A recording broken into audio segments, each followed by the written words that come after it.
श्री गणेशाय नमः। ओम श्री परमात्मने नमः। इस चैनल पर हृदय से आपका स्वागत है। तृतीय अध्याय संक्षिप्त विष्णु पुराण में वर्णित पहला अंश का 17वां अध्याय हिरण्यकशिपु का दिग्विजय और प्रहलाद चरित्र। श्री पराशर जी बोले, हे मैत्रेय, उन सर्वदा उदार चरित्र परम बुद्धिमान महात्मा प्रहलाद जी का चरित्र तुम ध्यान पूर्वक श्रवण करो। पूर्व काल में दिति के पुत्र महाबली हिरण्यकशिपु ने ब्रह्मा जी की वश से गर्वयुक्त होकर संपूर्ण त्रिलोकी को अपने वशीभूत कर लिया था। वह दैत्य इंद्र पद का भोग करता था। वह महान असुर स्वयं ही सूर्य, वायु, अग्नि, वरुण और चंद्रमा बना हुआ था। वह स्वयं ही कुबेर और यमराज भी था और वह असुर स्वयं ही संपूर्ण यज्ञ भागों को भोगता था। हे मुनि सत्तम, उसके भय से देवगण स्वर्ग को छोड़कर मनुष्य शरीर धारण कर भूमंडल में विचरते रहते थे। इस प्रकार संपूर्ण त्रिलोकी को जीतकर त्रिभुवन के वैभव से गर्वित हुआ और गंधर्वों से अपनी स्तुति सुनता हुआ वह अपने अभिष्ट भोगों को भोगता था। उस समय उस मदपानासक्त महाकाय हिरण्यकशिप की ही समस्त सिद्ध गंधर्व और नाग आदि उपासना करते थे। उस दैत्यराज के सामने कोई सिद्धिगण तो बाजे बजाकर उसका यशोगान करते और कोई अति प्रसन्न होकर जय जयकार करते तथा वह असुरराज वहाँ स्फटिक एवं अभ्रशिला के बने हुए मनोहर महल में, जहाँ अप्सराओं का उत्तम नृत्य हुआ करता था, प्रसन्नता के साथ मदपान करता रहता था। उसका प्रहलाद नामक महाभाग्यवान पुत्र था। वह बालक गुरु के यहाँ जाकर बालोचित पाठ पढ़ने लगा। एक दिन वह धर्मात्मा बालक गुरु जी के साथ अपने पिता दैत्यराज के पास गया, जो उस समय मदपान में लगा हुआ था। तब अपने चरणों में झुके हुए अपने परम तेजस्वी पुत्र प्रहलाद जी को उठाकर पिता हिरण्यकशिपु ने कहा। हिरण्यकशिपु बोला, वत्स, अब तक अध्ययन में निरंतर तत्पर रहकर तुमने जो कुछ पढ़ा है उसका सारभूत शुभ भाषण हमें सुनाओ। प्रहलाद जी बोले, पिताजी, मेरे मन में जो सबके सारांश रूप में स्थित है वह मैं आपकी आज्ञा अनुसार सुनाता हूँ। सावधान होकर सुनिए। जो आदि, मध्य और अंत से रहित, अजन्मा, वृद्धि, क्षय, शून्य और अच्युत है, समस्त कारणों के कारण तथा जगत की स्थिति और अंतकर्ता उन श्री हरि को मैं प्रणाम करता हूँ। श्री पराशर जी बोले, यह सुन दैत्यराज हिरण्यकशिपु ने क्रोध से नेत्र लाल कर प्रहलाद के गुरु की ओर देखकर कांपते हुए होठों से कहा। हिरण्यकशिपु बोला, रे दुर्बुद्धि, ब्राह्मणाधम, यह क्या तूने मेरी अवज्ञा कर इस बालक को मेरी विपक्षी की स्तुति से युक्त आसार शिक्षा दी है। गुरु जी ने कहा, दैत्यराज, आपको क्रोध के वशीभूत न होना चाहिए। आपका यह पुत्र मेरी सिखाई हुई बात नहीं कह रहा है। हिरण्यकशिपु बोला, बेटा प्रहलाद, बताओ तो तुमको यह शिक्षा किसने दी है? तुम्हारे गुरु जी कहते हैं कि मैंने तो इसे ऐसा उपदेश दिया नहीं है। प्रहलाद जी बोले, पिताजी, हृदय में स्थित भगवान विष्णु ही तो संपूर्ण जगत के उपदेशक है। उन परमात्मा को छोड़कर और कौन किसी को कुछ सिखा सकता है? हिरण्यकशिपु बोला, अरे मूर्ख, जिस विष्णु का तू मुझ जगदीश्वर के सामने धृष्टता पूर्वक निशंक होकर बारंबार वर्णन करता है, वह कौन है? प्रहलाद जी बोले, योगियों के ध्यान करने योग्य, जिसका परम पद वाणी का विषय नहीं हो सकता तथा जिससे विश्व प्रकट हुआ है और जो स्वयं विश्व रूप है, वह परमेश्वर ही विष्णु है। हिरण्यकशिपु बोला, अरे मूढ़, मेरे रहते हुए और कौन परमेश्वर कहा जा सकता है? फिर भी तू मौत के मुख में जाने की इच्छा से बारंबार ऐसा बक रहा है। प्रहलाद जी बोले, हे तात, वह ब्रह्मभूत विष्णु तो केवल मेरा ही नहीं बल्कि संपूर्ण प्रजा और आपका भी कर्ता, नियंता और परमेश्वर है। आप प्रसन्न हुए, व्यर्थ क्रोध क्यों करते हैं? हिरण्यकश्यप बोला, अरे कौन पापी इस दुर्बुद्धि बालक के हृदय में घुस बैठा है जिससे अविष्ट चित होकर यह ऐसे अमंगल वचन बोलता है? प्रहलाद जी बोले, पिताजी, वे विष्णु भगवान तो मेरे ही हृदय में नहीं बल्कि संपूर्ण लोकों में स्थित है। वे सर्वगामी तो मुझको, आप सबको और समस्त प्राणियों को अपनी अपनी चेष्टाओं में प्रवृत्त करते हैं। हिरण्यकश्यप बोला, इस पापी को यहाँ से निकालो और गुरु के यहाँ ले जाकर इसका भली प्रकार शासन करो। इस दुर्मति को न जाने किसने मेरे विपक्षी की प्रशंसा में नियुक्त कर दिया है। श्री पराशर जी बोले, उसके ऐसा कहने पर दैत्यगण उस बालक को फिर गुरु जी के यहाँ ले गए और वे वहाँ गुरु जी की रात दिन भली प्रकार सेवा शुश्रूषा करते हुए विद्या अध्ययन करने लगे। बहुत काल व्यतीत हो जाने पर दैत्यराज ने प्रहलाद जी को फिर बुलाया और कहा, बेटा, आज कोई गाथा सुनाओ।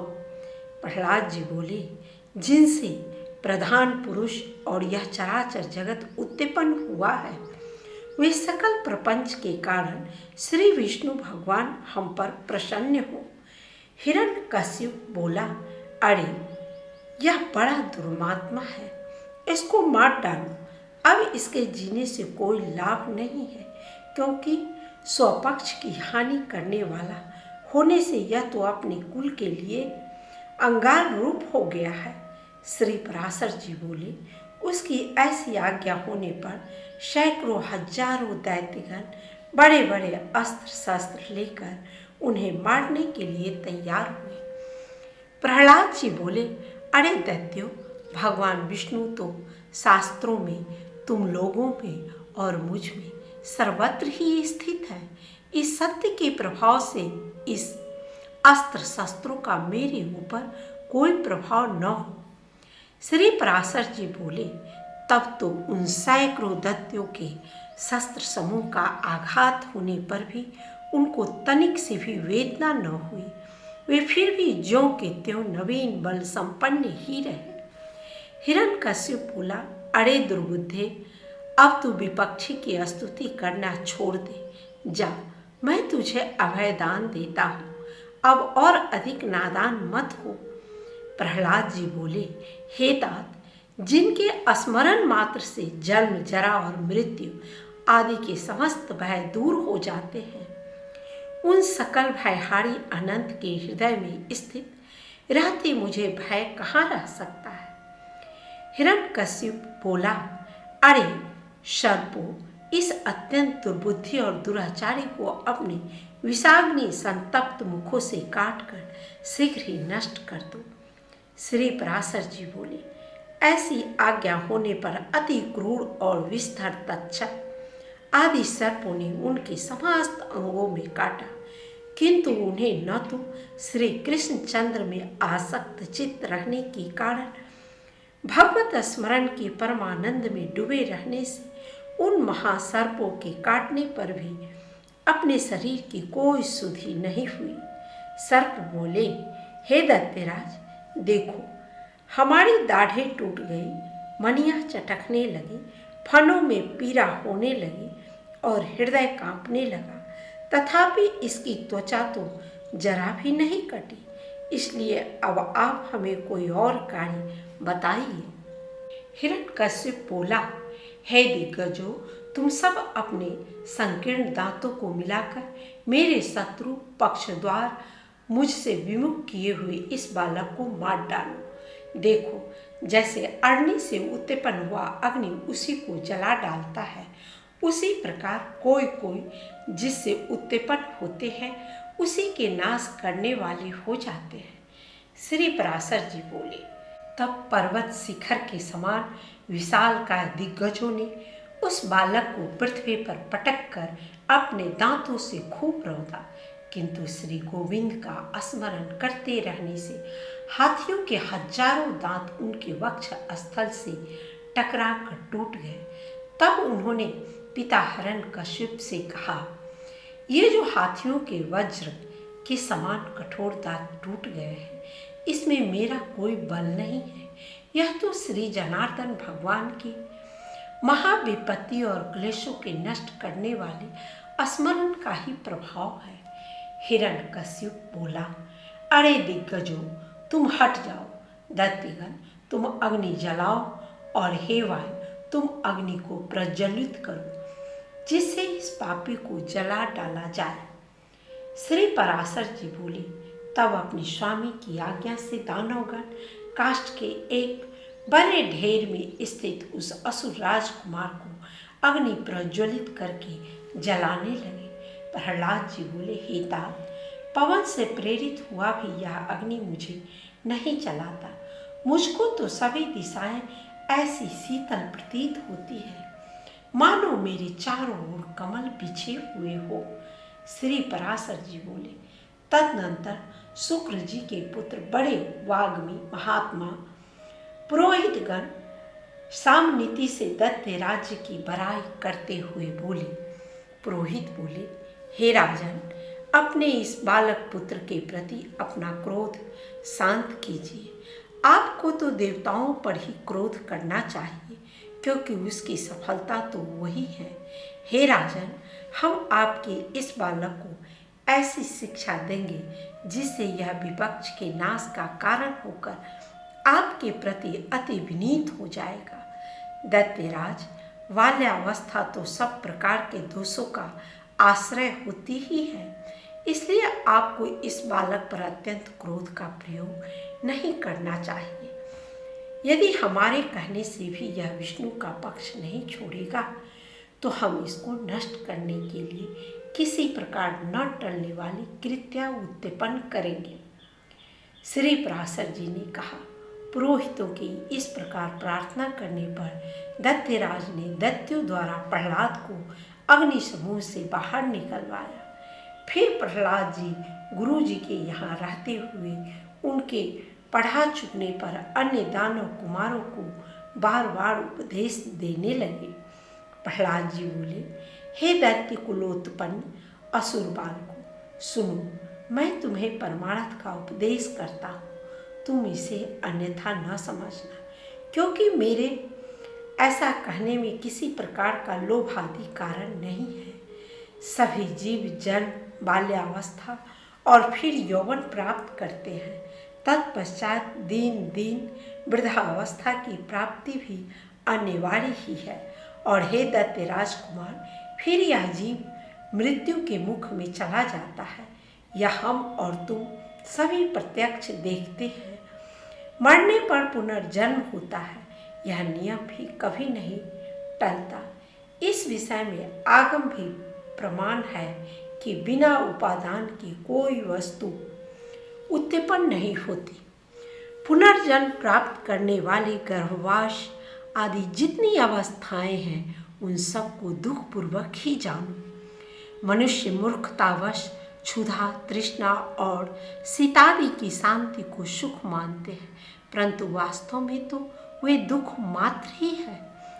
जिनका शरीर वात आदि दोष से अत्यंत स्थिर हो जाता है, उन्हें जिस प्रकार व्यायाम सुखप्रद प्रतीत होता है, उसी प्रकार जिनकी दृष्टि भ्रांति ज्ञान से ढकी हुई है, उन्हें दुख ही सुख रूप जान पड़ता है। अहो, कहाँ तो कफ आदि महाघृणित पदार्थों का समूह रूप शरीर, और कहाँ कांति, शोभा, सौंदर्य एवं रमणीयता आदि गुण। तथापि मनुष्य इस घृणित शरीर में कांति आदि का आरोप कर सुख मानने लगता है। यदि किसी मूढ़ पुरुष की मांस, रुधिर, पीठ, विष्ठा, मूत्र, स्नायु, मज्जा और अस्थियों के समूह रूपी शरीर में प्रीति हो सकती है, तो उसे नरक भी प्रिय लग सकता है। अग्नि, जल और भात क्रमशः शीत, तृषा और क्षुधा के कारण ही सुखकारी होते हैं, और इनके प्रतियोगी जल आदि भी अपने से भिन्न अग्नि आदि के कारण ही सुख के हेतु होते हैं। हे दैत्यो कुमारों, विषयों का जितना जितना संग्रह किया जाता है उतना उतना ही वे मनुष्य के चित्त में दुख बढ़ाते हैं। जीव अपने मन को प्रिय लगने वाले जितने ही संबंधों को बढ़ाता जाता है उतने ही उसके हृदय में शोक रूपी शल्य स्थिर होते जाते हैं। घर में जो कुछ धन धान्यादि होते हैं, मनुष्य के जहाँ तहाँ रहने पर भी वे पदार्थ उसके चित्त में बने रहते हैं, और उनके नाश और दाह आदि की सामग्री भी उसी में मौजूद रहती है। घर में स्थित पदार्थों के सुरक्षित रहने पर भी मन स्थिति पदार्थों के नाश आदि की भावना से पदार्थ नाश का दुख प्राप्त हो जाता है।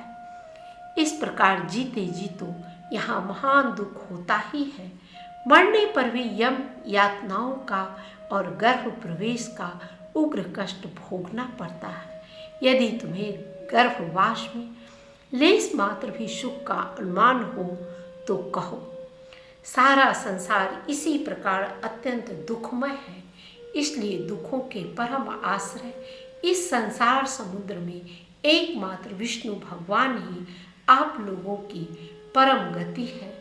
यह मैं सर्वथा सत्य कहता हूँ। ऐसा मत समझो कि हम तो अभी बालक हैं, क्योंकि जड़ा, यौवन और जन्म आदि अवस्थाएं तो देह के ही धर्म है।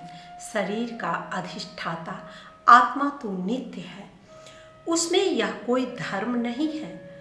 जो मनुष्य ऐसी दुराशाओं से विक्षिप्त चित्त रहता है कि अभी मैं बालक हूँ, इसलिए इच्छा अनुसार खेल कूद लूँ, युवावस्था प्राप्त होने पर कल्याण साधन का यत्न करूँगा, फिर युवा होने पर कहता है कि अभी तो मैं युवा हूँ, बुढ़ापे में आत्म कल्याण कर लूँगा, और वृद्ध होने पर सोचता है कि अब मैं बूढ़ा हो गया, अब तो मेरी इंद्रियां अपने कर्मों में प्रवृत्त ही नहीं होती। शरीर के स्थिर हो जाने पर अब मैं क्या कर सकता हूँ? सामर्थ्य रहते तो मैंने कुछ किया ही नहीं। वह अपने कल्याण पथ पर कभी अग्रसर नहीं होता, केवल भोग तृष्णा में ही व्याकुल रहता है। मूर्ख लोग अपनी बाल्यावस्था में खेल कूद में लगे रहते हैं, युवा अवस्था में विषयों में फंस जाते हैं, और बुढ़ापा आने पर उसे असमर्थता के कारण व्यर्थ ही काटते हैं।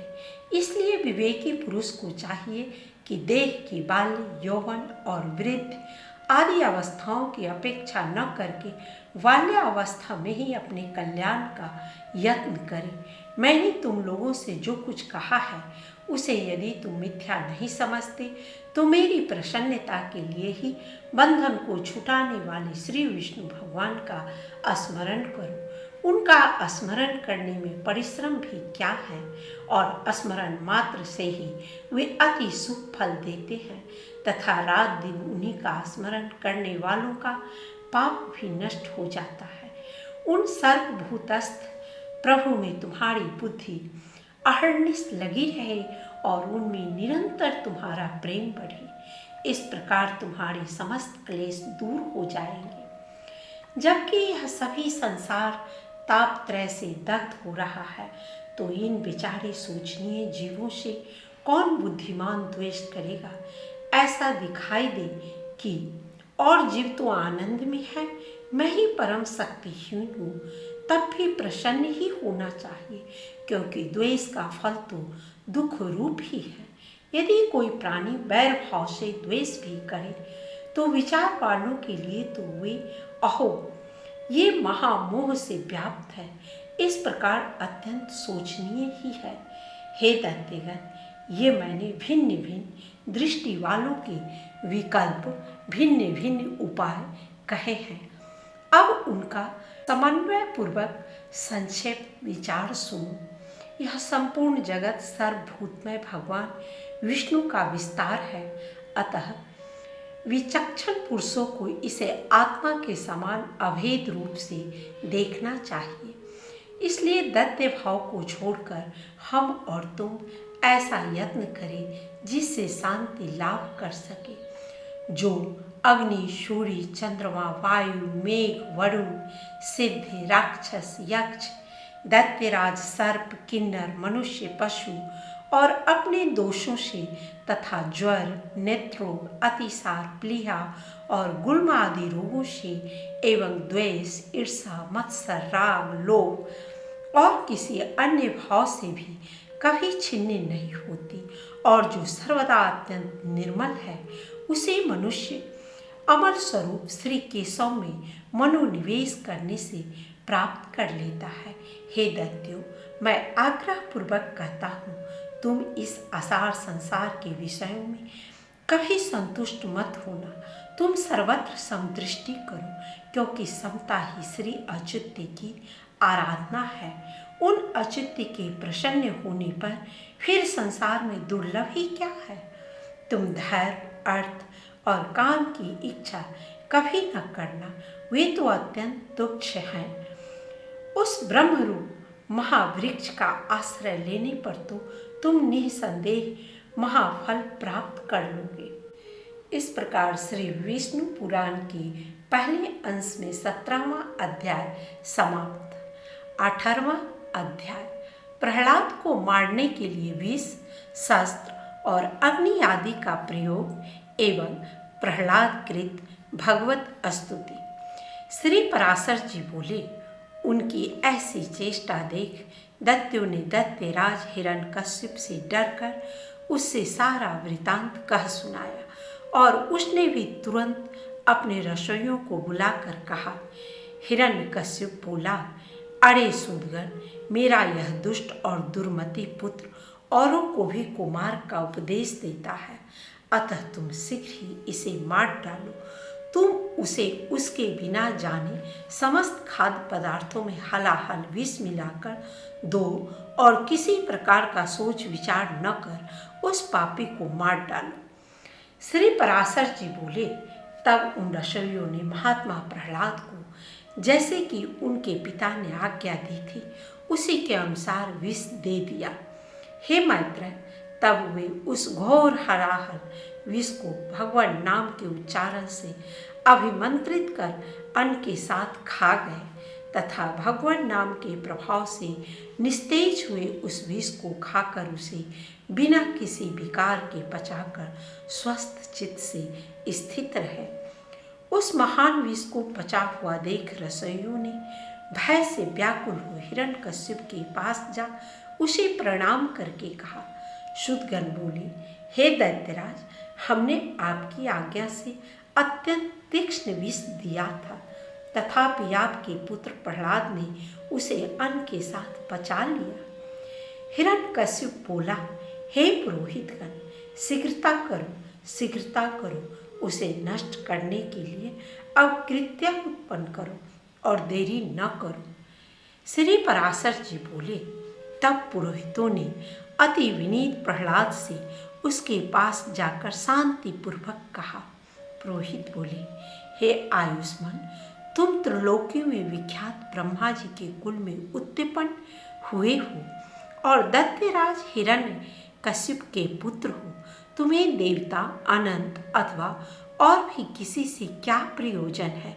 तुम्हारे पिता तुम्हारे तथा संपूर्ण लोगों के आश्रय हैं और तुम भी ऐसे ही होगे। इसलिए तुम यह विपक्ष की स्तुति करना छोड़ दो। तुम्हारे पिता सब प्रकार प्रशंसनीय हैं और वे ही समस्त गुरुओं में परम गुरु हैं। प्रहलाद जी बोले, हे महाभाग गण, यह ठीक ही है। इस संपूर्ण त्रिलोकी में भगवान मरीचि का यह महान कुल अवश्य ही प्रशंसनीय है। इसमें कोई कुछ भी अन्यथा नहीं कह सकता और मेरे पिताजी भी संपूर्ण जगत में बहुत बड़े पराक्रमी हैं, यह भी मैं जानता हूँ। यह बात भी बिल्कुल ठीक है, अन्यथा नहीं। और आपने जो कहा कि समस्त गुरुओं में पिता ही परम गुरु है, इसमें भी मुझे लेश मात्र संदेह नहीं है। पिताजी परम गुरु हैं और प्रयत्न पूर्वक पूजनीय हैं, इसमें कोई संदेह नहीं। और मेरे चित्त में भी यही विचार स्थित है कि मैं उनका कोई अपराध नहीं करूँगा। किंतु आपने जो यह कहा कि मुझे अनंत से क्या प्रयोजन है, सो ऐसी बात को भला कौन न्यायोचित कह सकता है। आपका यह कथन किसी भी तरह ठीक नहीं है। ऐसा कहकर वे उनका गौरव रखने के लिए चुप हो गए और फिर हंसकर कहने लगे, तुझे अनंत से क्या प्रयोजन है, इस विचार को धन्यवाद है। हे मेरे गुरुगण, आप कहते हैं कि मुझे अनंत से क्या प्रयोजन है। धन्यवाद है आपके इस विचार को।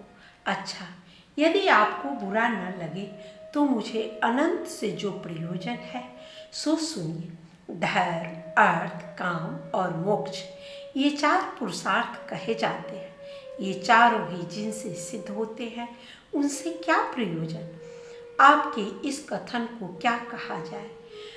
उन अनंत से ही दक्ष और मरीचि आदि तथा अन्य ऋषिवरों को धर्म, किन्हीं अन्य मुनीश्वरों को अर्थ एवं अन्य किन्हीं को काम की प्राप्ति हुई है।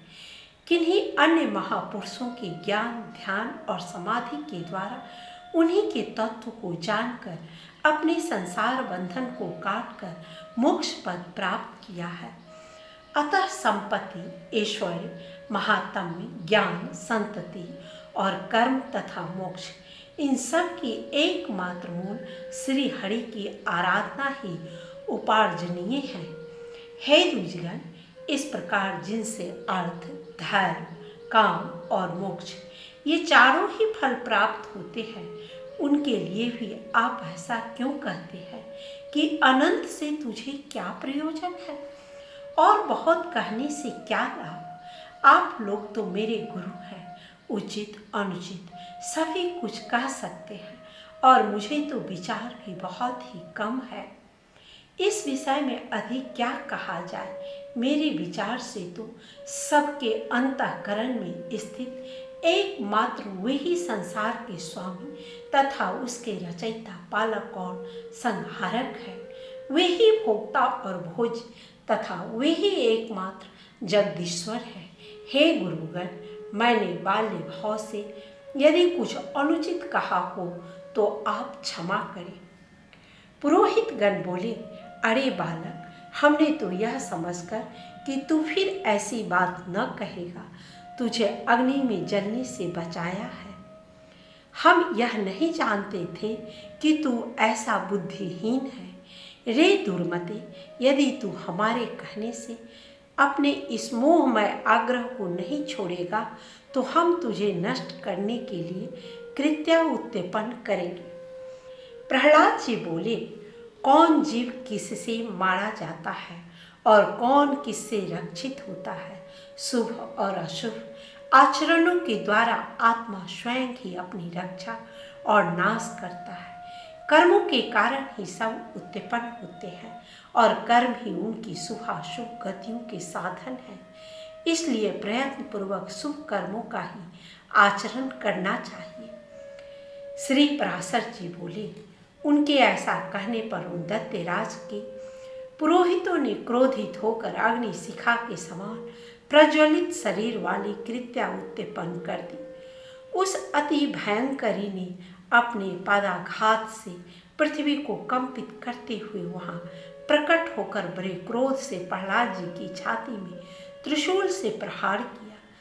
किंतु उस बालक के वक्ष स्थल में लगते ही वह तेजोमय त्रिशूल टूटकर पृथ्वी पर गिर पड़ा और वहां गिरने से भी उसके सैकड़ों टुकड़े हो गए। जिस हृदय में निरंतर अक्षुण्य भाव से श्री हरि भगवान विराजते हैं, उसमें लगने से तो वज्र के भी टूक टूक हो जाते हैं। त्रिशूल की तो बात ही क्या है। उन पापी पुरोहितों ने उस निष्पाप बालक पर कृत्या का प्रयोग किया था, इसलिए तुरंत ही उसने उन पर वार किया और स्वयं भी नष्ट हो गई। अपने गुरुओं को कृत्या द्वारा जलाए जाते देख महामती प्रहलाद, हे कृष्ण रक्षा करो, हे अनंत बचाओ, ऐसा कहते हुए उनकी ओर दौड़े। प्रहलाद जी कहने लगे, हे सर्वव्यापी विश्वरूप विश्व सृष्टा जनार्दन, इन ब्राह्मणों की इस मंत्राग्नि रूप दुःसह दुख से रक्षा करो। सर्वव्यापी जगत गुरु भगवान विष्णु सभी प्राणियों में व्याप्त है। इस सत्य के प्रभाव से ये पुरोहितगण जीवित हो जाए। यदि मैं सर्वव्यापी और अक्षय श्री विष्णु भगवान को अपने विपक्षियों में भी देखता हूँ तो ये पुरोहितगण जीवित हो जाए। जो लोग मुझे मारने के लिए आए, जिन्होंने मुझे विष दिया, जिन्होंने आग में जलाया, जिन्होंने दिग्गजों से पीड़ित कराया और जिन्होंने सर्पों से डसवाया, उन सब के प्रति यदि मैं समान मित्र भाव से रहा हूँ और मेरी कभी पाप बुद्धि नहीं हुई तो उस सत्य के प्रभाव से ये दैत्य पुरोहित जी उठे। श्री पराशर जी बोले, ऐसा कहकर उनके स्पर्श करते ही हुए ब्राह्मण स्वस्थ होकर उठ बैठे और उस विनयावंत बालक से कहने लगे। पुरोहितगण बोले, हे वत्स, तू बड़ा श्रेष्ठ है। तू दीर्घायु, निर्द्वंद, बल वीर संपन्न तथा पुत्र पौत्र एवं धन ऐश्वर्य आदि से संपन्न हो। श्री पराशर जी बोले, हे महामुनि, ऐसा कह पुरोहितों ने दैत्यराज हिरण्यकश्यप के पास जा उसे सारा समाचार ज्यों का त्यों सुना दिया। इस प्रकार श्री विष्णु पुराण के पहले अंश में 18वां अध्याय समाप्त। 19वां अध्याय प्रहलाद कृत भगवत गुण वर्णन और प्रहलाद की रक्षा के लिए भगवान का सुदर्शन चक्र को भेजना। श्री पराशर जी बोले, हिरण्यकश्यप ने कृत्या को भी विफल हुई सुन अपने पुत्र प्रहलाद को बुलाकर उनके इस प्रभाव का कारण पूछा। हिरण्यकश्यप बोला, अरे प्रहलाद, तू बड़ा प्रभावशाली है। तेरी ये चेष्टाएं मंत्रादि जनित हैं या स्वाभाविक ही है। श्री पराशर जी बोले, पिता के इस प्रकार पूछने पर दैत्य कुमार प्रहलाद जी ने उनके चरणों में प्रणाम कर इस प्रकार कहा, पिताजी, मेरा यह प्रभाव न तो मंत्रादि जनित है और न स्वाभाविक ही है, बल्कि जिसके हृदय में श्री अच्युत भगवान का निवास होता है उसके लिए यह सामान्य बात है। जो मनुष्य अपने समान दूसरों का बुरा नहीं सोचता, हे तात, कोई कारण न रहने से उसका भी कभी बुरा नहीं होता। जो मनुष्य मन, वचन या कर्म से दूसरों को कष्ट देता है, उसके उस पर पीड़ा रूप बीज से ही उत्पन्न हुआ उसको अत्यंत अशुभ फल मिलता है। अपने सहित समस्त प्राणियों में श्री केशव को वर्तमान समझकर मैं न तो किसी का बुरा चाहता हूँ और न कहता या करता ही हूँ। इस प्रकार सर्वत्र सुरक्षित होने से मुझको शारीरिक, मानसिक, दैविक अथवा भौतिक दुख किस प्रकार प्राप्त हो सकता है। इसी प्रकार भगवान को सर्वभूत में जानकर विद्वानों को सभी प्राणियों में अविचल भक्ति करनी चाहिए। श्री पराशर जी बोले, अपने महल की अट्टालिका पर बैठे हुए उस दैत्यराज ने यह सुनकर क्रोधान्त हो अपने दैत्य अनुचरों से कहा, हिरण्यकश्यप बोला, यह बड़ा दुरात्मा है, इसे इस 100 योजन ऊंचे महल से गिरा दो, जिससे यह इस पर्वत के ऊपर गिरे और शिलाओं से इसके अंग अंग छिन्न भिन्न हो जाए।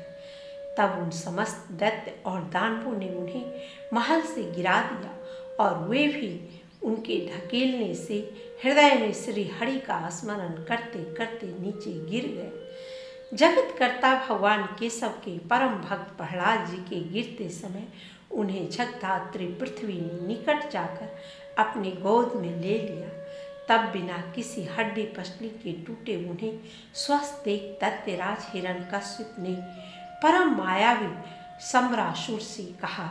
हिरण्यकश्यप बोला, यह दुर्बुद्धि बालक कोई ऐसी माया जानता है जिससे यह हमसे नहीं मारा जा सकता, इसीलिए आप माया से ही इसे मार डालिए। सम्रासुर बोला, हे दैत्येंद्र, इस बालक को मैं अभी मारे डालता हूँ। तुम मेरी माया का बल देखो। देखो, मैं तुम्हें सैकड़ों हजारों करोड़ों मायाएं दिखलाता हूँ। श्री पराशर जी बोले, तब उस दुर्बुद्धि सम्रासुर ने समदर्शी प्रहलाद के लिए उनके नाश की इच्छा से बहुत सी मायाएं रची, किंतु हे मैत्र, सम्रासुर के प्रति भी सर्वथा द्वेषहीन रहकर प्रहलाद जी सावधान चित्त से श्री मधुसूदन भगवान का स्मरण करते रहे। उस समय भगवान की आज्ञा से उनकी रक्षा के लिए वहां ज्वाला मालाओं से युक्त सुदर्शन चक्र आ गया। उस शीघ्रगामी सुदर्शन चक्र ने उस बालक की रक्षा करते हुए सम्रासुर की सहस्त्रों मायाओं को एक एक करके नष्ट कर दिया। तब दैत्यराज ने सबको सुखा डालने वाला वायु से कहा कि मेरी आज्ञा से तुम शीघ्र ही इस दुरात्मा को नष्ट कर दो। अतः उस अति तीव्र शीतल और रुक्ष वायु ने, जो अति असहनीय था, जो आज्ञा कह उनके शरीर को सुखाने के लिए उसमें प्रवेश किया। अपने शरीर में वायु का आवेश हुआ जान दैत्य कुमार प्रहलाद ने भगवान धरणीधर को हृदय में धारण किया। उनके हृदय में स्थित हुए श्री जनार्दन ने क्रुद्ध होकर उस भीषण वायु को पी लिया। इससे वह छिन्न हो गया।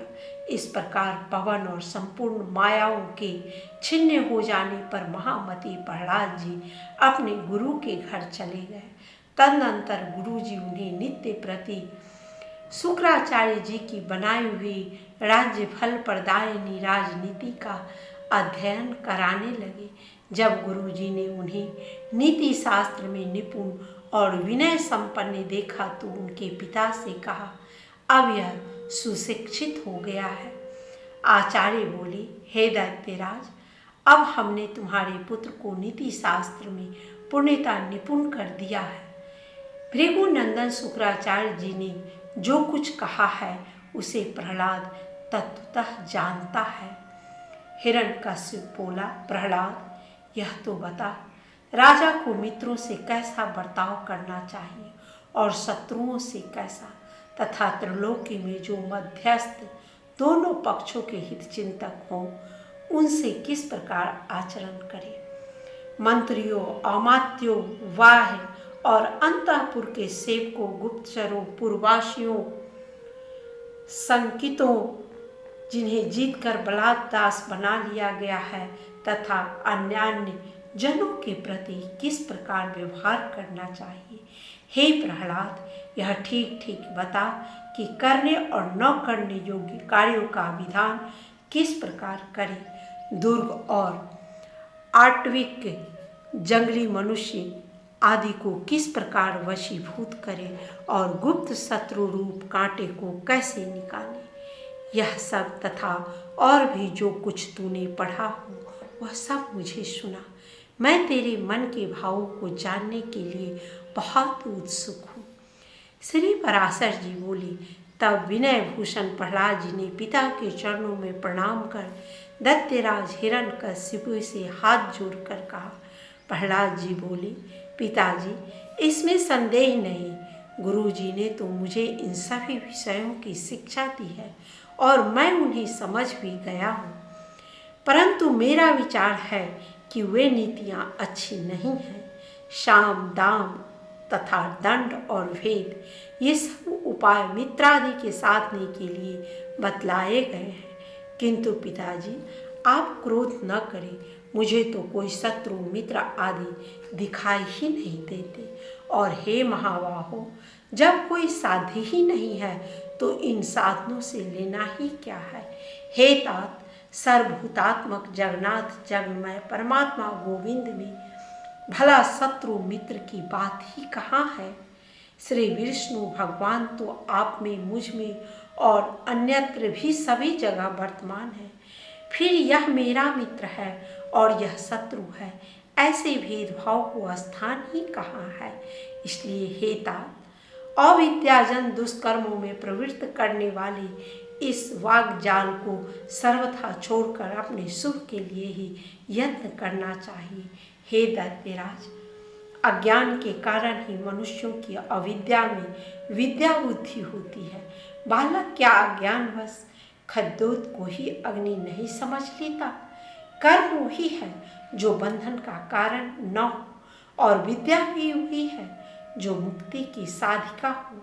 इसके अतिरिक्त और कर्म तो परिश्रम रूप तथा अन्य विद्याएं कला कौशल मात्र ही हैं। हे महाभाग, इस प्रकार इन सबको आसार समझकर अब आपको प्रणाम कर मैं उत्तम सार बतलाता हूँ। आप श्रवण कीजिए। राज्य पाने की चिंता किसे नहीं होती और धन की अभिलाषा भी किसी को नहीं है, तथापि ये दोनों मिलते उन्हीं को है जिन्हें मिलने वाले होते हैं। हे महाभाग, महत्व प्राप्ति के लिए सभी यत्न करते हैं, तथापि वैभव का कारण तो मनुष्य का भाग्य ही है, उद्यम नहीं। हे प्रभु, जड़ अविवेकी निर्बल और अनीतियोग्यों को भी भाग्यवश नाना प्रकार के भोग और राज आदि प्राप्त होते हैं।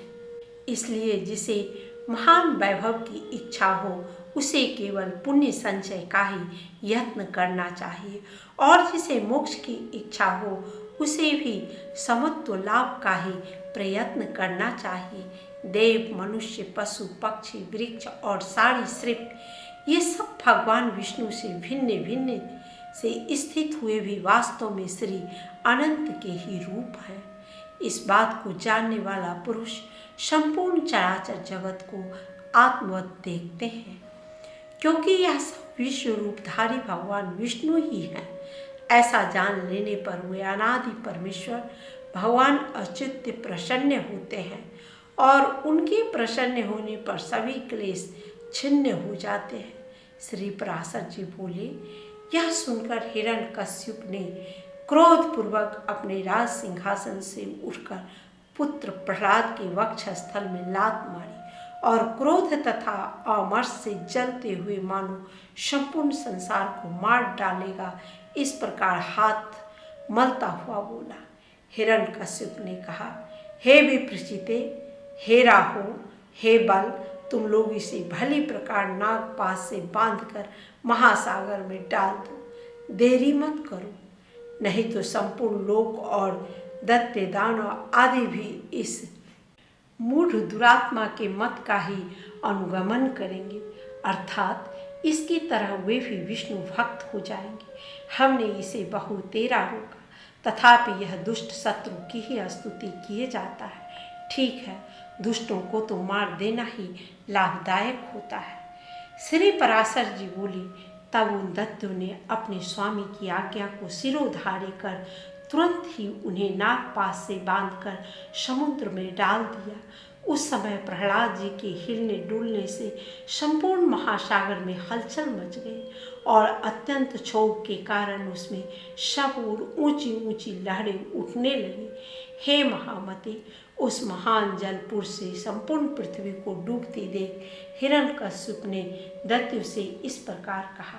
हिरण्यकश्यप बोला, अरे दैत्यों, तुम इस दुर्मति को इस समुद्र के भीतर ही किसी ओर से खुला न रखकर सब ओर से संपूर्ण पर्वतों से दबा दो।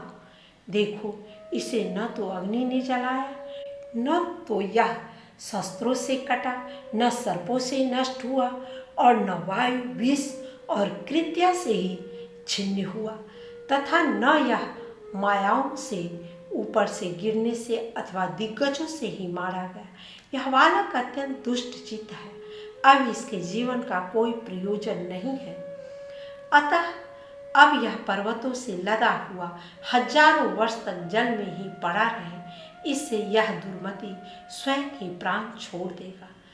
तब दैत्य और दानवों ने उसे समुद्र में ही पर्वतों से ढककर उसके ऊपर हजारों योजन का ढेर रख दिया। उन महामती ने समुद्र में पर्वतों से लाद दिए जाने पर अपने नित्य कर्मों के समय एकाग्र चित्त से श्री अच्युत भगवान की इस प्रकार स्तुति की। प्रहलाद जी बोले, हे कमल नयन, आपको नमस्कार है। हे पुरुषोत्तम, आपको नमस्कार है। हे सर्वलोकात्मन, आपको नमस्कार है। हे तीक्ष्ण चक्रधारी प्रभु, आपको बारंबार नमस्कार है। गो ब्राह्मण हितकारी ब्रह्म देव भगवान कृष्ण को नमस्कार है। जगत हितकारी श्री गोविंद को बारंबार नमस्कार है। आप ब्रह्मा रूप से विश्व की रचना करते हैं, फिर उसके स्थित हो जाने पर विष्णु रूप से पालन करते हैं और अंत में रुद्र रूप से संहार करते हैं। ऐसे त्रिमूर्तिधारी आपको नमस्कार है। हे अच्युत, देव, यक्ष, असुर, सिद्ध, नाग, गंधर्व, किन्नर, पिशाच, राक्षस, मनुष्य, पशु, पक्षी, अस्थावर, पिपीलिका, शरीर स्वरूप, पृथ्वी, जल, अग्नि, आकाश, वायु, शब्द, स्पर्श, रूप, रस, गंध, मन, बुद्धि, आत्मा, काल और गुण, इन सब के पारमार्थिक रूप आप ही हैं। वास्तव में आप ही ये सब है। आप ही विद्या और अविद्या, सत्य और असत्य तथा विष और अमृत है, तथा आप ही वेदोक्त प्रवृत्त और निवृत्त कर्म है। हे विष्णु, आप ही समस्त कर्मों के भोक्ता और उनकी सामग्री हैं, तथा सर्व कर्मों के जितने भी फल हैं वे सब भी आप ही हैं। हे प्रभु, मुझ में तथा अन्यत्र समस्त भूतों और भुवनों में आप ही के गुण और ऐश्वर्य की सूची का व्याप्ति हो रही है। योगीगण आप ही का ध्यान करते हैं और याज्ञिकगण आप ही का यजन करते हैं, तथा पितृगण और देवगण के रूप में एक आप ही हव्य और कव्य के भोक्ता है। हे यह निखिल ब्रह्मांड ही आपका स्थूल रूप है। उसमें सूक्ष्म यह संसार है, उससे भी सूक्ष्म ये भिन्न भिन्न रूपधारी समस्त प्राणी हैं। उनमें भी जो अंतरात्मा है वह और भी अत्यंत सूक्ष्म है। उससे भी परे जो सूक्ष्म आदि विशेषणों का अविषय आपका कोई अचिंत्य परमात्मा स्वरूप है। उन पुरुषोत्तम रूप आपको नमस्कार है। हे सर्वात्मन, समस्त भूतों में आपकी जो गुण श्रेया पराशक्ति है, ये सुरेश्वर उस नित्य स्वरूपनी को नमस्कार है, जो वाणी और मन के परे है, विशेष रहित तथा ज्ञानियों के ज्ञान से परिच्छेद है। उस स्वतंत्रता और पराशक्ति की मैं वंदना करता हूँ। ओम उन भगवान वासुदेव को सदा नमस्कार है, जिनसे अतिरिक्त और कोई वस्तु नहीं है और जो स्वयं सबसे अतिरिक्त है, जिनका कोई भी नाम अथवा रूप नहीं है और जो अपनी सत्ता मात्र से ही उपलब्ध होते हैं। उन महात्मा को नमस्कार है, नमस्कार है, नमस्कार है, जिनके पर स्वरूप को न जानते हुए ही देवतागण उनके अवतार शरीरों का सम्यक अर्चन करते हैं। उन महात्मा को नमस्कार है, जो ईश्वर सबके अंतःकरण में स्थित होकर उसके शुभाशुभ कर्मों को देखते हैं। उन सर्व साक्षी विष्णु रूप परमेश्वर को मैं नमस्कार करता हूँ, जिनसे यह जगत सर्वथा अग्नि है। उन श्री विष्णु भगवान को नमस्कार है।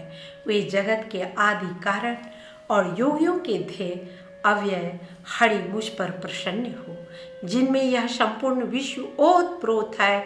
वे अक्षर अव्यय और सबके आधारभूत हरि मुझ पर प्रसन्न हो, जिनमें सब कुछ स्थित है, जिनसे सब उत्पन्न हुआ है और जो स्वयं सब कुछ था सबके आधार हैं। उन श्री विष्णु भगवान को नमस्कार है, उन्हें बारंबार नमस्कार है। भगवान अनंत सर्वगामी है, अतः वे ही मेरे रूप में स्थित है। इसलिए यह संपूर्ण जगत मुझी से हुआ है। मैं ही यह सब कुछ हूँ और मुझ सनातन में ही यह सब स्थित है। मैं ही अक्षय, नित्य और आत्माधार परमात्मा हूँ तथा मैं ही जगत के आदि और अंत में स्थित ब्रह्म संज्ञक परम पुरुष हूँ। इस प्रकार श्री विष्णु पुराण के पहले अंश में 19वां अध्याय समाप्त। 20वां अध्याय प्रहलाद कृत भगवान स्तुति और भगवान का आविर्भाव। श्री पराशर जी बोले, हे द्विज, इस प्रकार भगवान विष्णु को अपने से अभिन्न चिंतन करते हुए पूर्ण तन्मयता प्राप्त हो जाने से उन्होंने अपने को अचित्य रूप ही अनुभव किया। वे अपने आप को भूल गए। उस समय उन्हें श्री भगवान के अतिरिक्त और कुछ भी प्रतीत न होता था। बस केवल यही भावना चित्त में थी कि मैं ही अव्यय और अनंत परमात्मा हूँ। उस भावना के योग से वे छिन्न पाप हो गए और उनके शुद्ध अंतःकरण में ज्ञान स्वरूप अच्युत श्री विष्णु भगवान विराजमान हुए। हे मैत्रेय, इस प्रकार योग बल से असुर प्रहलाद जी के विष्णुमय हो जाने पर उनके विचलित होने से वे नागपाश एक क्षण भर में ही टूट गए। भ्रमणशील ग्राहगण और तरल तरंगों से पूर्ण संपूर्ण महासागर क्षुब्ध हो गया तथा पर्वत और वनोपवनों से पूर्ण समस्त पृथ्वी हिलने लगी तथा महामति प्रहलाद जी अपने ऊपर दैत्यों द्वारा लादे गए उस संपूर्ण पर्वत समूह को दूर फेंककर जल से बाहर निकाल आए।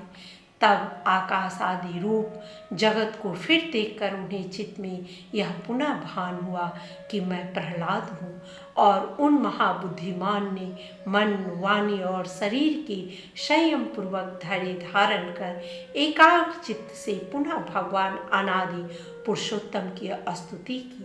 प्रहलाद जी कहने लगे, हे परमार्थ, हे अर्थ, हे स्थूल सूक्ष्म, हे क्षराक्षर, हे व्यक्ताव्यक्त, हे कलातीत, हे सकलेश्वर, हे निरंजन देव, आपको नमस्कार है।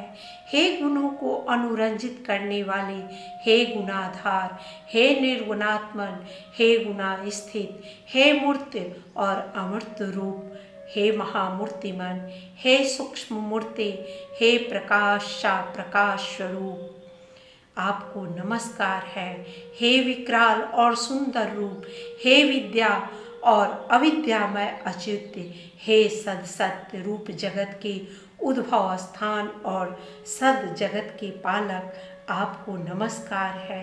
हे नित्यानित्य, हे प्रपंचात्म, हे प्रपंच से पृथक रहने वाले, हे ज्ञानियों के आश्रय रूप, हे एकानेक रूप, आदि कारण वासुदेव, आपको नमस्कार है। जो स्थूल सूक्ष्म रूप और अस्फुट प्रकाशमय है, जो अधिष्ठान रूप से सर्वभूत स्वरूप तथापि वस्तुतः संपूर्ण भूतादि से परे हैं, विश्व के कारण न होने पर भी जिनसे यह समस्त विश्व उत्पन्न हुआ है, उन पुरुषोत्तम भगवान को नमस्कार है। श्री पराशर जी बोले, उनके इस प्रकार तन्मयता पूर्वक स्तुति करने पर पीताम्बरधारी देवाधिदेव भगवान हरि प्रकट हुए। हे द्विज, उन्हें सहसा प्रकट हुए देख वे खड़े हो गए और गदगद वाणी से विष्णु भगवान को नमस्कार है, विष्णु भगवान को नमस्कार है, ऐसा बारंबार कहने लगे। प्रहलाद जी बोले, हे शरणागत दुखाड़ी श्री केशवदेव प्रसन्न हुई। हे अच्युत, अपने पुण्य दर्शनों से मुझे फिर भी पवित्र कीजिए।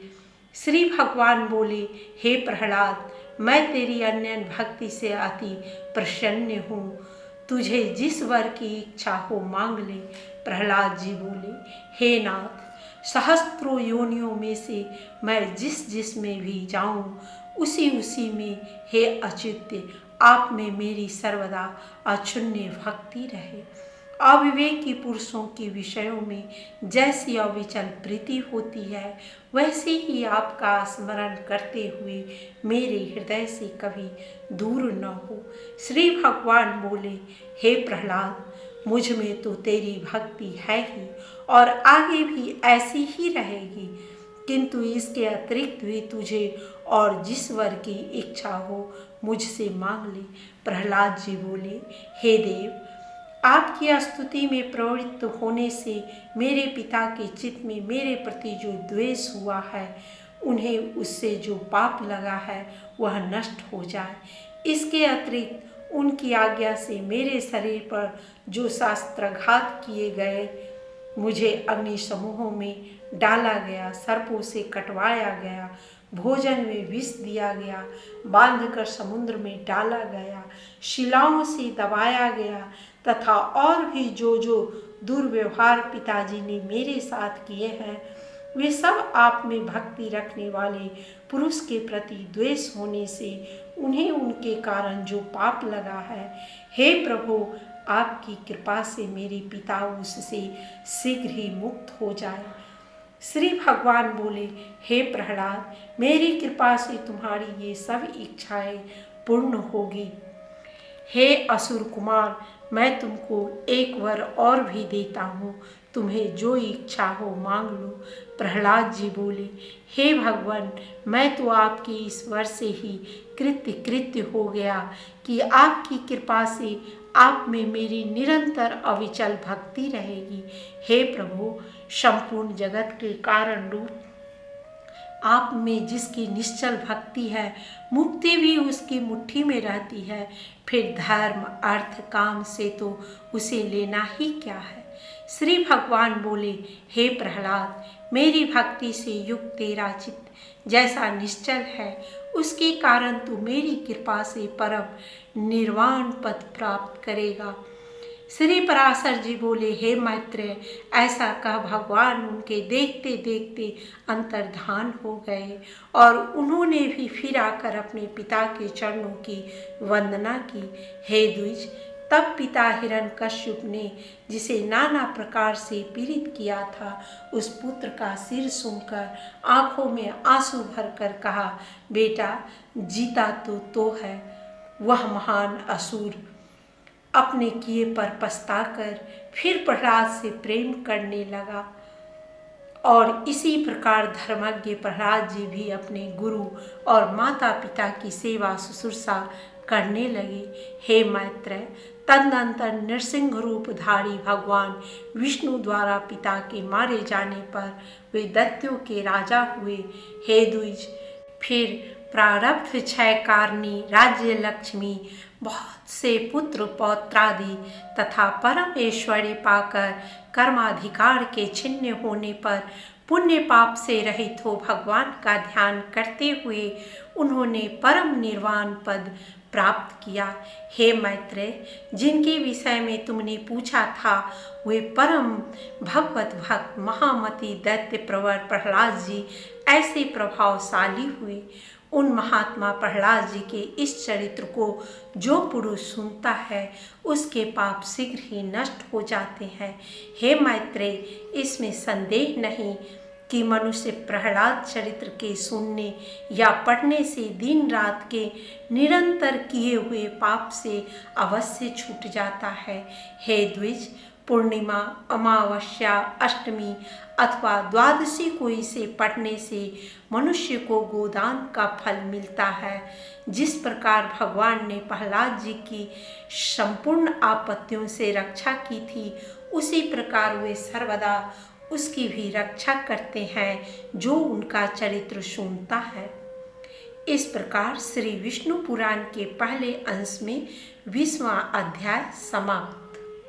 21वां अध्याय कश्यप जी की अन्य स्त्रियों के वंश एवं मरुदगण की उत्पत्ति का वर्णन। श्री पराशर जी बोले, संगलाद के पुत्र आयुष्मान, शिवी और वास्कल थे तथा प्रहलाद के पुत्र विरोचन थे और विरोचन से बालिका जन्म हुआ। हे महामुनि, बलि के 100 पुत्र थे, जिनमें बानासुर सबसे बड़ा था। हिरण्याक्ष के पुत्र उत्कूर, शकुनी, भूत संतापन, महानाग, महाबाहु तथा कालनाग आदि सभी महाबलवान थे। कश्यप जी की एक दूसरी स्त्री दनु के पुत्र दिरमूर्धा, शंबर, अयोमुख, शंकुशिरा, कपिल, शंकर, एक चक्र, महाबाहु, तारक, महाबल, स्वरभानु, वृषपर्वा, महाबली, पुलोह, परम पराक्रमी विप्रचित थे। ये सब दनु के पुत्र विख्यात हैं। स्वरभानु की कन्या प्रभा थी तथा शर्मिष्ठा, उपदानी और हैसिरा ये वृषपर्वा की परम सुंदरी कन्याएं विख्यात हैं। वैश्वानर की पुलोमा और कालका 2 पुत्रियां थीं। हे महाभाग, वे दोनों कन्याएं मरीचि नंदन कश्यप जी की भार्या हुई। उनके पुत्र 60,000 दानव श्रेष्ठ हुए। मरीचि नंदन कश्यप जी के वे सभी पुत्र पौलोम और काल के कहलाए। इनके सिवा विप्रचिति के सिंहिका के गर्भ से और भी बहुत से महाबलवान, भयंकर और अति क्रूर पुत्र उत्पन्न हुए। वे व्यंश, शल्य, बलवान, नव, महाबली, वातापी, नमूची, इल्वल, खसरूम, अंधक, नरक, कालनाग, महावीर, स्वरभानु और महादत्य वक्त्र योधी थे। ये सब दानव श्रेष्ठ दनु के वंश को बढ़ाने वाले थे। इनके और भी सैकड़ों हजारों पुत्र पौत्रादि हुए। महान तपस्या द्वारा आत्मज्ञान संपन्न दैत्यवर प्रहलाद जी के कुल में निवात कवच नामक दैत्य उत्पन्न हुए। कश्यप जी की स्त्री ताम्रा की सुखी, सैनी, भासी, सुग्रीवी, सुचि और गृध्रिका की इच्छा अति प्रभावशाली कन्याएं कही जाती है। सुखी से सुख, उलूक एवं उल्कों के प्रतिपक्षी काक आदि उत्पन्न हुए तथा सैनी से शयन, भासी से भास और गृध्रिका से गृधों का जन्म हुआ। सुचि से जल के पक्षीगण और सुग्रीव से अश्व, उष्ट्र और गर्दम्भों की उत्पत्ति हुई। इस प्रकार यह ताम्रा का वंश कहा जाता है। विनीता के गरुड़ और अरुण ये 2 पुत्र विख्यात हैं। इनमें पक्षियों में श्रेष्ठ सुपर्ण यानी गरुड़ जी अति भयंकर और सर्पों को खाने वाले हैं। हे ब्राह्मण, सुरसा से सहस्त्रों सर्प उत्पन्न हुए जो बड़े ही प्रभावशाली, आकाश में विचरने वाले, अनेक सिरों वाले और बड़े विशालकाय थे। और कद्रु के पुत्र भी महाबली और अमित तेजस्वी, अनेक सिर वाले सहस्त्रों सर्प ही हुए जो गरुड़ जी के वशवर्ती थे। उनमें से शेष, वासुकी, तक्षक, शंखश्वेत, महापद्म, कंबल, अश्वतर, एलापुत्र, नाग, करकोटक, धनंजय तथा और भी अनेक उग्र, विस्तर एवं काटने वाले सर्प प्रधान है। क्रोधवशा के पुत्र क्रोधवश गण है। वे सभी बड़ी बड़ी दाढ़ों वाले, भयंकर और कच्चा मांस खाने वाले जलचर, थलचर एवं पक्षीगण है। महाबली पिशाचों को भी क्रोधा ने ही जन्म दिया है। सुरभि से गौ और महिष आदि की उत्पत्ति हुई तथा इरा से वृक्ष, लता, बेल और सब प्रकार के तृण उत्पन्न हुए। खसा ने यक्ष और राक्षसों को, मुनि ने अप्सराओं को तथा अरिष्टा ने अति समर्थ गंधर्वों को जन्म दिया। ये सब स्थावर जंगम कश्यप जी की संतान हुए। इनके और भी सैकड़ों हजारों पुत्र पौत्रादि हुए। हे ब्राह्मण, यह स्वारोचित से मनवंतर की सृष्टि का वर्णन कहा जाता है। वैवस्वत मनवंतर के आरंभ में महान वारुण यज्ञ हुआ। उसमें ब्रह्मा जी होता थे। अब मैं उनकी प्रजा का वर्णन करता हूँ। हे साधु श्रेष्ठ, पूर्व मनवंतर में जो सप्तऋषिगण स्वयं ब्रह्मा जी के मानस पुत्र रूप से उत्पन्न हुए थे, उन्हीं को ब्रह्मा जी ने इस कल्प में गंधर्व, नाग, देव और दानव आदि के पितृ रूप से निश्चिंत किया। पुत्रों के नष्ट हो जाने पर दिति ने कश्यप जी को प्रसन्न किया। उनकी सम्यक आराधना से संतुष्ट हो तपस्वियों में श्रेष्ठ कश्यप जी ने उसे वर देकर प्रसन्न किया। उस समय उसने इंद्र के वध करने में समर्थ एक अति तेजस्वी पुत्र का वर मांगा। मुनि श्रेष्ठ, कश्यप जी ने अपनी भार्या अदिति को वह वर दिया और उस अति उग्र वर को देते हुए वे उससे बोले, यदि तुम भगवान के ध्यान में तत्पर रहकर अपना गर्भ, शौच और संयम पूर्वक 100 वर्ष तक धारण कर सकोगी तो तुम्हारा पुत्र इंद्र को मारने वाला होगा। ऐसा कहकर मुनि कश्यप जी ने उस देवी से संग गमन किया और उसने बड़ी शौच पूर्वक रहते हुए वह गर्भ धारण किया। उस गर्भ को अपने वध का कारण जान देवराज इंद्र भी विनय पूर्वक उसकी सेवा करने के लिए आ गए। उसके शौचादि में कभी कोई अंतर पड़े, यही देखने की इच्छा से इंद्र वहाँ हर समय उपस्थित रहते थे। अंत में 100 वर्ष में कुछ ही कमी रहने पर उन्होंने एक अंतर देख ही लिया। एक दिन दिति बिना चरण शुद्धि किए ही अपनी सैया पर लेट गई। उस समय निद्रा ने उसे घेर लिया। तब इंद्र हाथ में वज्र लेकर उसकी कुक्षी में घुस गए और उस महागर्भ के 7 टुकड़े कर डाले। इस प्रकार वज्र से पीड़ित होने से वह गर्भ जोर जोर से रोने लगा। इंद्र ने उससे पुनः पुनः कहा कि मत रो, किंतु जब वह गर्भ 7 भागों में विभक्त हो गया और फिर भी न मरा तो इंद्र ने अत्यंत कुपित हो अपने शत्रु विनाशक वज्र से एक एक के 7 टुकड़े और कर दिए। वे ही अति वेगवान मरुत नामक देवता हुए। भगवान इंद्र ने जो उससे कहा था कि मारो दीह, मत रो, इसलिए वे मरुत कहलाए। ये 49 मरुदगण इंद्र के सहायक देवता हुए। इस प्रकार श्री विष्णु पुराण के पहले अंश में 21वां अध्याय समाप्त। 22वां अध्याय विष्णु भगवान की विभूति और जगत की व्यवस्था का वर्णन। श्री पराशर जी बोले, पूर्व काल में महर्षियों ने जब महाराज पृथु को राज्य पद पर अभिषिक्त किया तो लोक पितामह श्री ब्रह्मा जी ने भी क्रम से राज्यों का बंटवारा किया। ब्रह्मा जी ने नक्षत्र, ग्रह, ब्राह्मण, संपूर्ण वनस्पति और यज्ञ तथा तप आदि के राज्य पर चंद्रमा को नियुक्त किया। इसी प्रकार विश्वकर्मा के पुत्र कुबेर जी को राजाओं का, वरुण को जलों का, विष्णु को आदित्यों का और अग्नि को वसुगणों का अधिपति बनाया। दक्ष को प्रजापतियों का, इंद्र को मरुदगण का तथा प्रहलाद जी को दैत्य और दानवों का आधिपत्य दिया। पितृगण के राज्य पद पर धर्मराज यम को अभिषिक्त किया और संपूर्ण गजराजों का स्वामित्व ऐरावत को दिया। गरुड़ को पक्षियों का, इंद्र को देवताओं का, उच्च श्रवा को घोड़ों का और वृषभ को गौओं का अधिपति बनाया। प्रभु ब्रह्मा जी ने समस्त मृगों का राज्य सिंह को दिया और सर्पों का स्वामी शेषनाग को बनाया। स्थावरों का स्वामी हिमालय को, मुनिजनों का कपिल देव जी को और नख तथा दाढ़ वाले मृगगण का राजा व्याघ्र को बनाया तथा पलक्ष को वनस्पतियों का राजा किया।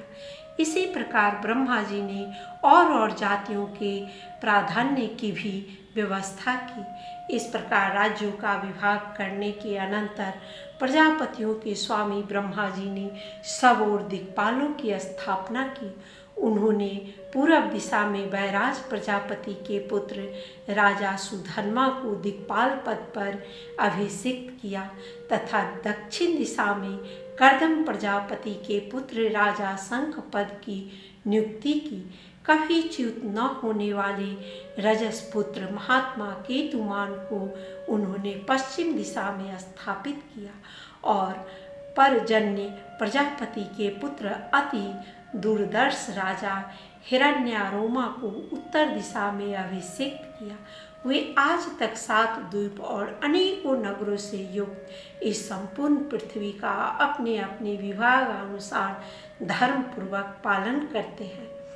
हे मुनि सतम, ये तथा अन्य भी जो संपूर्ण राजा लोग हैं, वे सभी विश्व के पालन में प्रवृत्त परमात्मा श्री विष्णु भगवान की विभूति रूप हैं।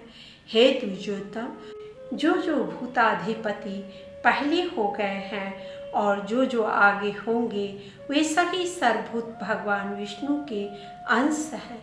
जो भी देवताओं, दैत्यों, दानवों और मांस भोजियों के अधिपति हैं, जो पशुओं, पक्षियों, मनुष्यों, सर्पों और नागों के अधिनायक हैं, जो वृक्षों, पर्वतों और ग्रहों के स्वामी हैं, तथा और भी भूत, भविष्यत एवं वर्तमान कालीन जितने भूतेश्वर हैं, वे सभी सर्वभूत भगवान विष्णु के अंश से उत्पन्न हुए हैं।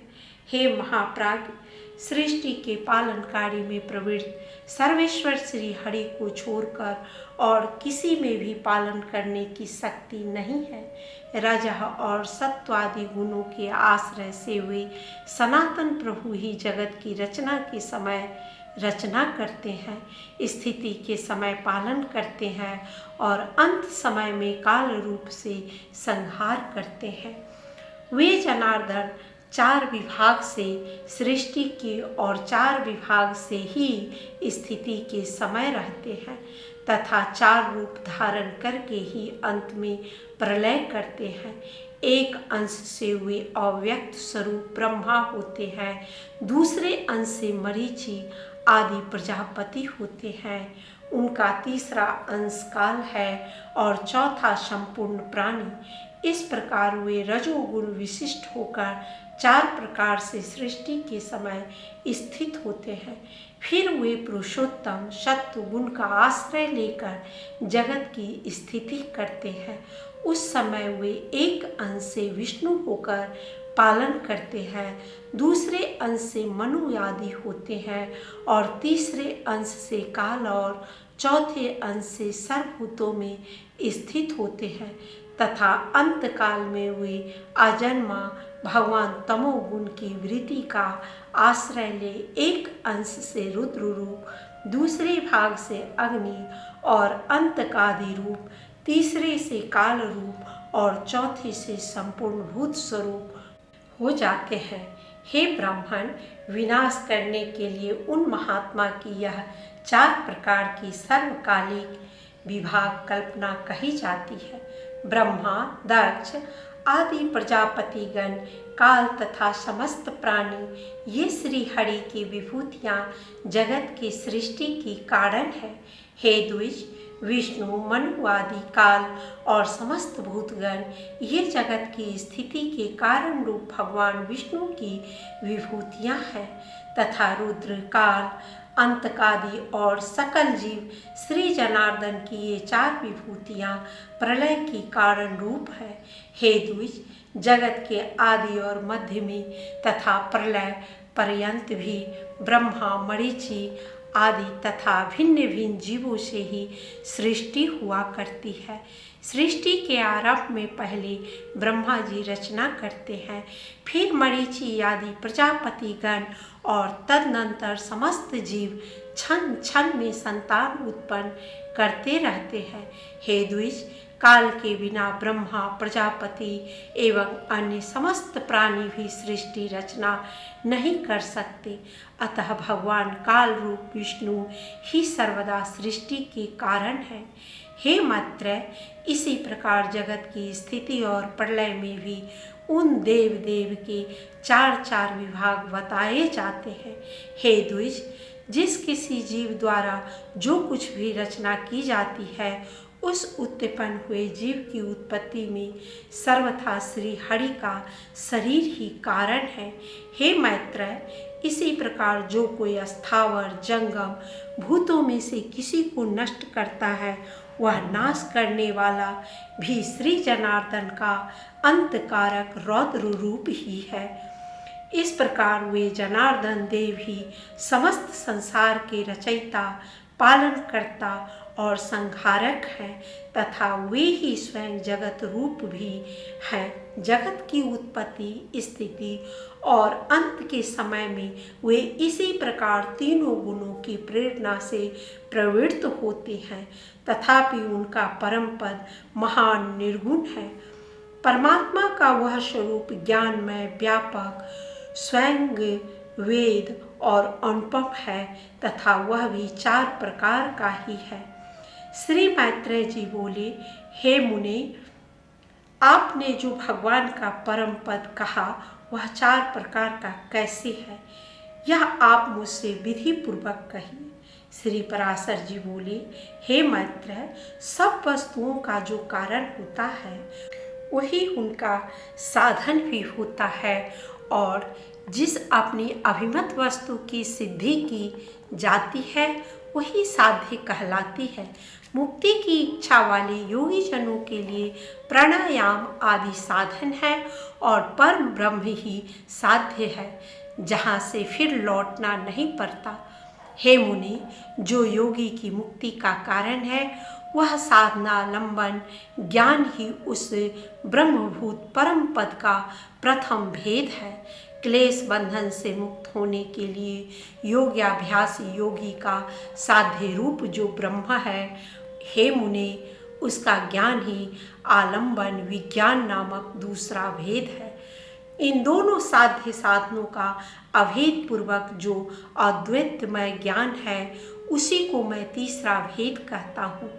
और हे महामुनि, उक्त तीनों प्रकार के ज्ञान की विशेषता का निराकरण करने पर अनुभव हुए आत्मस्वरूप के समान ज्ञान स्वरूप भगवान विष्णु का जो निर्व्यापार और निर्वंचनीय व्याप्ति मात्र अनुपम आत्मबोध स्वरूप सत्ता मात्र अलक्षण शांत अभय शुद्ध भावनातीत आश्रयहीन रूप है, वह ब्रह्म नामक ज्ञान उसका चौथा भेद है। हे द्विज, जो योगी जन अन्य ज्ञानों का निरोध कर इस चौथे भेद में ही लीन हो जाते हैं, वे इस संसार क्षेत्र के भीतर बीजारोपण रूप कर्म करने में निर्बीज यानी वासना रहित होते हैं। अर्थात वे लोक संग्रह के लिए कर्म करते भी रहते हैं तो भी उन्हें उन कर्मों का कोई पाप पुण्य रूप फल प्राप्त नहीं होता। इस प्रकार का वह निर्मल, नित्य, व्यापक, अक्षय और समस्त हे गुणों से रहित विष्णु नामक परम पद है। पुण्य पाप का क्षय और क्लेशों की निवृत्ति होने पर जो अत्यंत निर्मल हो जाता है वही योगी उस पर ब्रह्म का आश्रय लेता है, जहाँ से वह फिर नहीं लौटता। उस ब्रह्म के मूर्त और अमूर्त 2 रूप हैं, जो क्षर और अक्षर रूप से समस्त प्राणियों में स्थित है। अक्षर ही वह पर ब्रह्म है और क्षर संपूर्ण जगत है। जिस प्रकार एक देशीय अग्नि का प्रकाश सर्वत्र फैला रहता है, उसी प्रकार यह संपूर्ण जगत पर ब्रह्म की ही शक्ति है। हे मैत्रेय, अग्नि की निकटता और दूरता के भेद से जिस प्रकार उसके प्रकाश में भी अधिकता और न्यूनता का भेद रहता है, उसी प्रकार ब्रह्म की शक्ति में भी तारतम्य है। हे ब्राह्मण, ब्रह्मा, विष्णु और शिव ब्रह्म की ही प्रधान शक्तियाँ हैं। उनसे न्यून देवगण है तथा उनके अनंतर दक्ष आदि प्रजापतिगण हैं। उनसे भी न्यून मनुष्य, पशु, पक्षी, मृग और सरीसृप आदि हैं तथा उनसे भी अत्यंत न्यून वृक्ष, गुल्म और लता आदि हैं। अतः हे मुनिवर, आविर्भाव, तिरोभाव, जन्म और नाश आदि विकल्प युक्त भी यह संपूर्ण जगत वास्तव में नित्य और अक्षय ही है। सर्वशक्तिमय विष्णु ही ब्रह्म के पर स्वरूप तथा मूर्ति रूप है, जिनका योगी जन योगारंभ के पूर्व चिंतन करते हैं। हे मुनि, जिनमें मन को सम्यक प्रकार से निरंतर एकाग्र करने वाले को आलंबन युक्त सौबीज महायोग की प्राप्ति होती है। हे महाभाग, वे सर्व ब्रह्ममय श्री विष्णु भगवान समस्त पराशक्तियों में प्रधान और ब्रह्म के अत्यंत निकटवर्ती मूर्त ब्रह्म स्वरूप है। हे मुनि, उन्हीं में यह संपूर्ण जगत ओतप्रोत है, उन्हीं से उत्पन्न हुआ है, उन्हीं में स्थित है और स्वयं वे ही समस्त जगत है। क्षराक्षरमय ईश्वर विष्णु ही इस पुरुष प्रकृति में संपूर्ण जगत को अपने आभूषण और आयुध रूप से धारण करते हैं। श्री मैत्रेय जी बोले, भगवान विष्णु इस संसार को भूषण और आयुध रूप से किस प्रकार धारण करते हैं, यह आप मुझसे कहिए। श्री पराशर जी बोले, हे मुनि, जगत का पालन करने वाले अप्रमेय श्री विष्णु भगवान को नमस्कार कर अब मैं जिस प्रकार वशिष्ठ जी ने मुझसे कहा था वह तुम्हें सुनाता हूँ। इस जगत की निर्लेप तथा निर्गुण और निर्मल आत्मा को अर्थात शुद्ध क्षेत्रज्ञ स्वरूप को श्री हरि कौस्तुभ मणि रूप से धारण करते हैं। श्री अनंत ने प्रधान को श्री वत्स रूप से आश्रय दिया है और बुद्धि श्री माधव की गदा रूप से स्थित है। भूतों के कारण तामस अहंकार और इंद्रियों के कारण राजस अहंकार, इन दोनों को वे शंख और सार्ग धनुष रूप से धारण करते हैं। अपने वेग से पवन को भी पराजित करने वाला अत्यंत चंचल सात्विक अहंकार रूप मन श्री विष्णु भगवान के कर कमलों में स्थित चक्र का रूप धारण करता है। हे द्विज, भगवान गदाधर की जो मुक्ता माणिक्य मरकत इंद्रनील और हिरकमयी पंचरूपा वैजंती माला है, वह पंच तन्मात्राओं और पंचभूतों का ही संघात है। जो ज्ञान और कर्ममयी इंद्रियां हैं, उन सब को श्री जनार्दन भगवान बाण रूप से धारण करते हैं। भगवान अच्युत जो अत्यंत निर्मल खड्ग धारण करते हैं, वह अविद्यामय कोश से आच्छादित विद्यामय ज्ञान ही है। हे मैत्रेय, इस प्रकार पुरुष प्रधान बुद्धि अहंकार पंचभूत मन इंद्रिया तथा विद्या और अविद्या सभी श्री ऋषिकेश में आश्रित है। श्री हरि रूप रहित होकर भी मायामय रूप से प्राणियों के कल्याण के लिए इन सब को अस्त्र और भूषण रूप से धारण करते हैं। इस प्रकार वे कमल नयन परमेश्वर सविकार प्रधान यानी निर्विकार पुरुष तथा संपूर्ण जगत को धारण करते हैं। जो कुछ भी विद्या अविद्या सत असत्य तथा अव्यय रूप है, हे मैत्रेय, वह सर्वभूतेश्वर श्री मधुसूदन में ही स्थित है। कला काष्ठ निमेष दिन ऋतु अयन और वर्ष रूप से वे काल स्वरूप निष्पाप अव्यय श्री हरि ही विराजमान है। हे मुनि श्रेष्ठ, भूलोक भुवरलोक और स्वर्गलोक तथा मह जन तप और सत्य आदि सातों लोक भी सर्वव्यापक भगवान ही है। सभी पूर्वजों के पूर्वज तथा समस्त विद्याओं के आधार श्री हरि ही स्वयं लोकमय स्वरूप से स्थित है।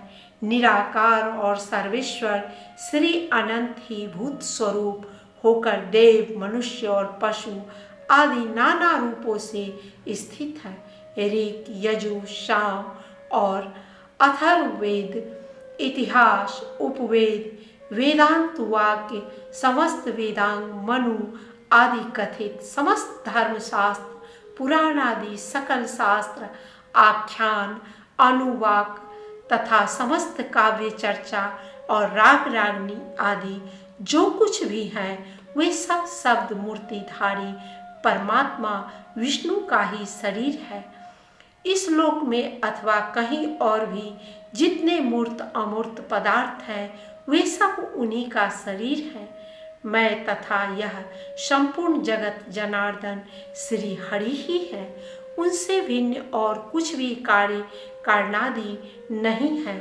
जिसके चित्त में ऐसी भावना है, उसे फिर देहजन्य राग द्वेषादि द्वंद्व रूप रोग की प्राप्ति नहीं होती। हे द्विज, इस प्रकार तुमसे इस पुराण के पहले अंश का यथावत वर्णन किया।